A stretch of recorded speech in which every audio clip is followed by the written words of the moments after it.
Gaano nga daw ba kaimportante ang paggamit ng hashtag sa ating ina-upload na video sa Facebook? Wait lang, mag-i-intro lang ako.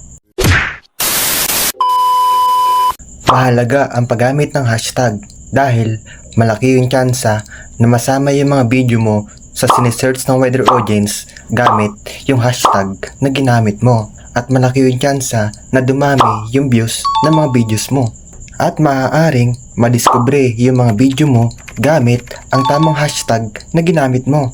Speaking of tamang hashtag, ano nga ba ito?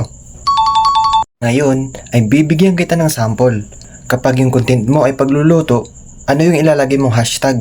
Tama, edi hashtag cooking, mga pagluluto na related sa content mo. At ako naman sa video ko na ito, dahil nagtuturo ako tungkol sa Facebook, ang ilalagay ko na hashtag ay hashtag Facebook tips, Facebook tutorial na related sa content ko.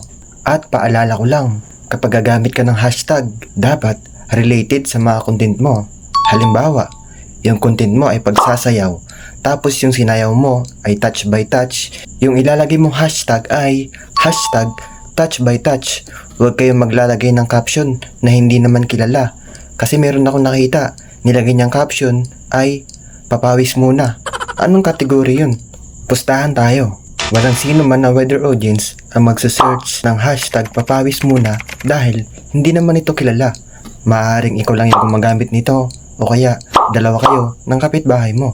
Madaling mahahanap ng wider audience yung mga video mo kapag tama yung hashtag na ginamit mo. At kung hindi mo pa nauunawaan yung hashtag, ito ipapaliwanag ko. Ang hashtag ay isang paraan upang madaling mahanap ng isang tao ang content na gusto niya. At ngayon, bibigyan kita ng sample.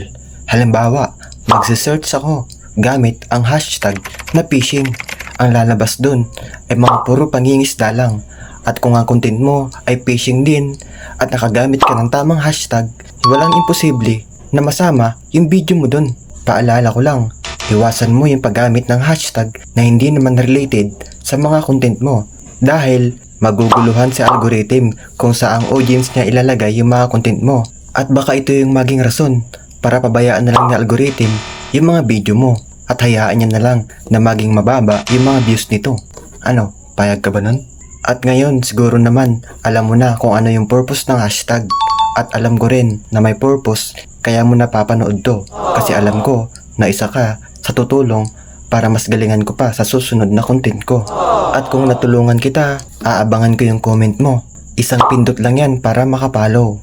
Huwag mo nang ipagkait para sa nangangarap na katulad ko. Maraming salamat.